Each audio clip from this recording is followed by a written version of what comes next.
शांति अपने दो बेटों अर्नव और आरुष के साथ शांति से जीवन बिता रही थी। लेकिन शांति के पति सोहन से उसकी कभी कभार थोड़ी अनबन हो जाती थी। एक दिन शांति रोज की तरह सुबह का खाना बना रही थी, तभी दरवाजे की घंटी बजी। घंटी की आवाज सुनकर वो दरवाजे की ओर जाते हुए कहती है, अरे आती हूँ, कौन है? सब्र करो। शांति दरवाजा खोलती है तो देखती है कि उसके जेठ मोहनदास सामने खड़े होते हैं। वो सक पकाकर अपना घूंघट करती है और पैर छूकर कहती है, आइए आइए जेठ जी। कैसी हो शांति? जी मैं तो बिल्कुल ठीक हूँ, सब आपकी मेहरबानी है भाई साहब। शांति और मोहनदास की बातें सुनकर शांति का पति सोहन और उसके दोनों बेटे बाहर आ जाते हैं। अरे भैया राम राम, कैसे हो आप? राम राम भाई। अरे शांति ऐसे खड़ी खड़ी क्या देख रही हो? चाय कॉफी कुछ लेकर आओ, भैया आए हैं। शांति तेजी से रसोई की ओर आगे बढ़ती हुई कहती है, अरे मेरी माँ, गेट खोलने के चक्कर में मेरे तो चावल ही जल गए। वो दौड़ी दौड़ी रसोई में जाती है और देखती है कि सारे चावल जल गए हैं। वो दोबारा चावल बनाने में लग जाती है। इतने में सोहन आवाज लगाता है, अरे शांति, तुम्हारे चावल का रोना खत्म हो गया हो तो चाय ले आओ। जी लाती हूँ अभी। शांति जल्दी जल्दी चाय बनाती है और मोहनदास को चाय देती है। सब एक दूसरे की खैर खबर पूछते हुए चाय पीते हैं। चाय खत्म होती ही मोहनदास शांति की ओर देखते हुए मजाक में कहते हैं, शांति, अब तुम्हारी चाय में दम नहीं रहा, अब हमें चाय बनाने वाली बदलनी पड़ेगी। ये कैसे मुमकिन होगा जेठ जी? घर और बाहर का सारा काम मुझे ही करना पड़ता है और कभी कभी जल्दी जल्दी के चक्कर में काम बिगड़ जाते हैं, जैसे आज चावल जल गए।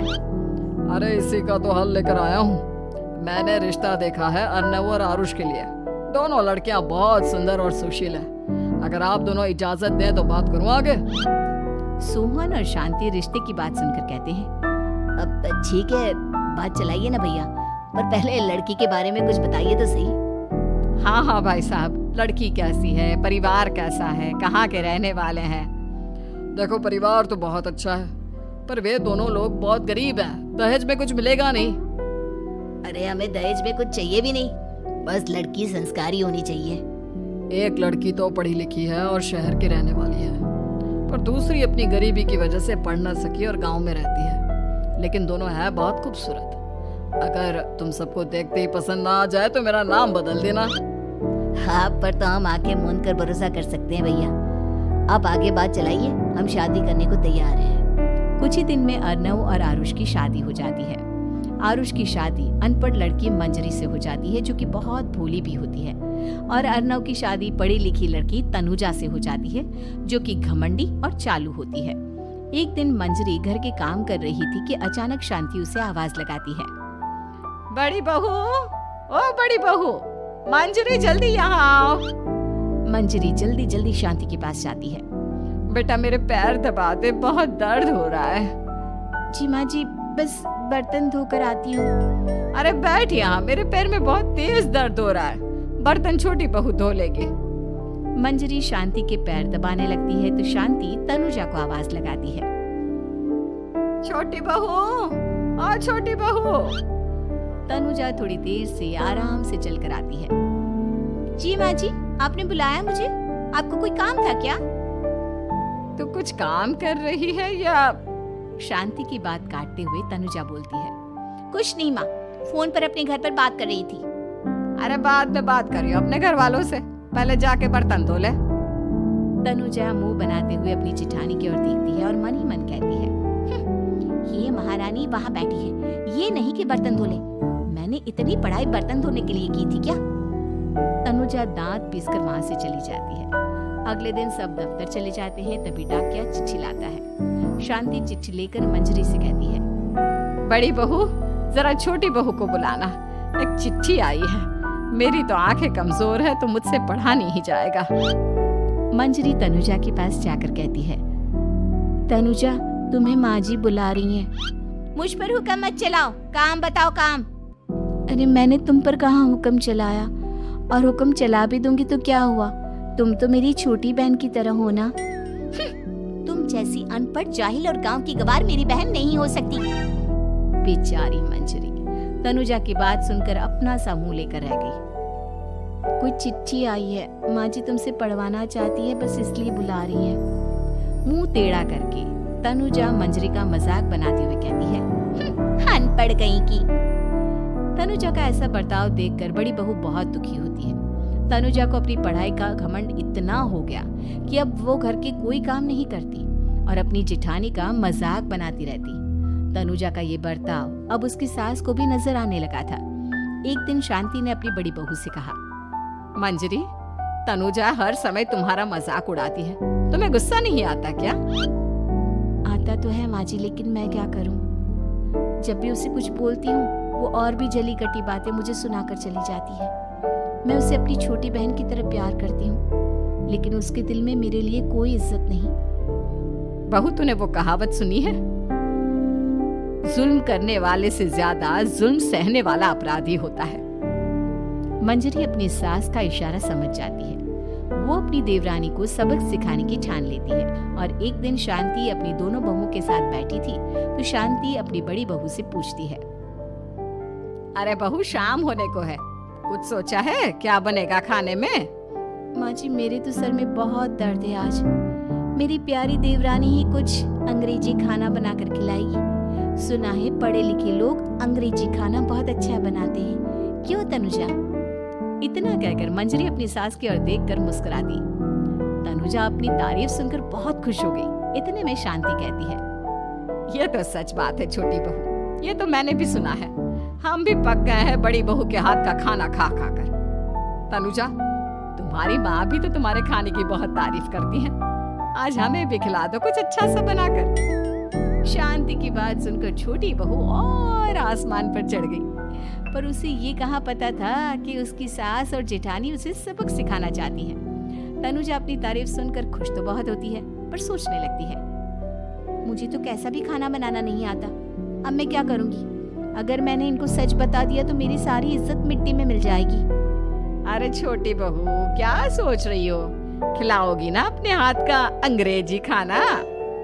छोटी बहू हाँ में सर हिला देती है। अचानक से उसके दिमाग में एक आइडिया आता है, मैं इंटरनेट से देखकर कुछ बना लेती हूँ, मेरी वाहवाही पूरे घर में हो जाएगी। मुझे कौन सा रोज रोज बनाना है। माँ जी, आज आप सबको ऐसा खाना खिलाऊंगी, ऐसा खाना खिलाऊंगी कि। इतने में शांति छोटी बहू की टांग खींचते हुए कहती है कि पता नहीं कैसा खाना खिलाओगी, ए ऊपर वाले हमारी रक्षा करना। इतना बोलकर शांति और मंजरी दोनों जोर जोर से हंसने लगते हैं। अब तनुजा रसोई घर में चली जाती है और खाने की तैयारी करने लगती है, पर उसे रसोई घर की चीजों के बारे में तो कुछ नहीं पता। जैसे तैसे सारी चीजें निकालती है और इंटरनेट पर देखकर खाना बनाती है। कुछ ही देर में सब लोग घर आ जाते हैं।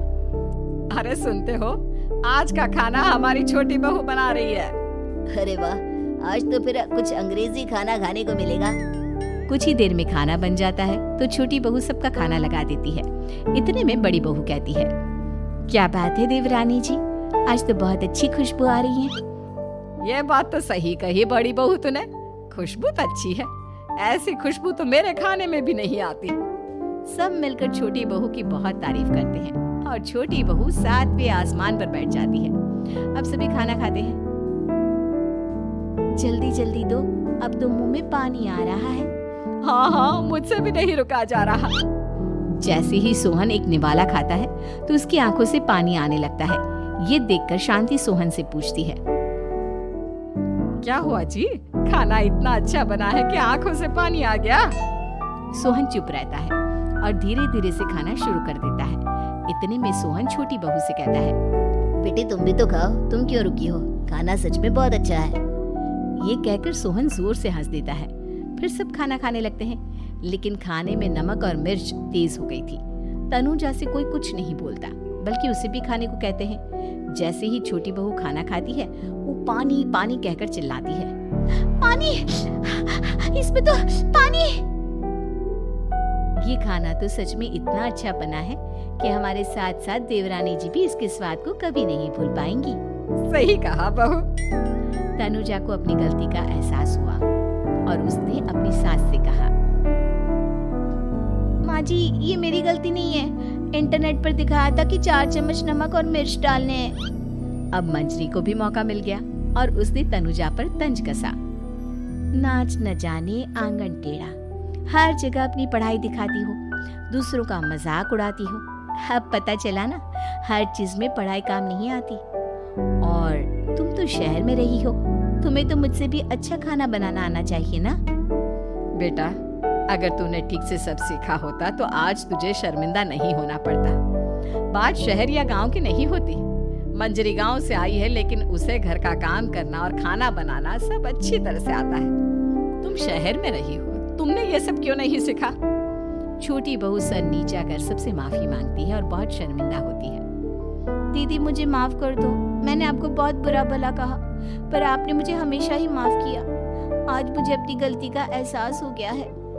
अब दोनों बहुएं मिलकर घर का काम करने लगी और एक दूसरे को अपने गुण बांटने लगी। मंजरी ने अपनी देवरानी को खाना बनाना और घर का काम करना सिखाया, वहीं तनुजा ने भी अपनी जिठानी को पढ़ना लिखना सिखाया। शांति और सोहन ऐसी बहुएं पाकर बहुत खुश थे।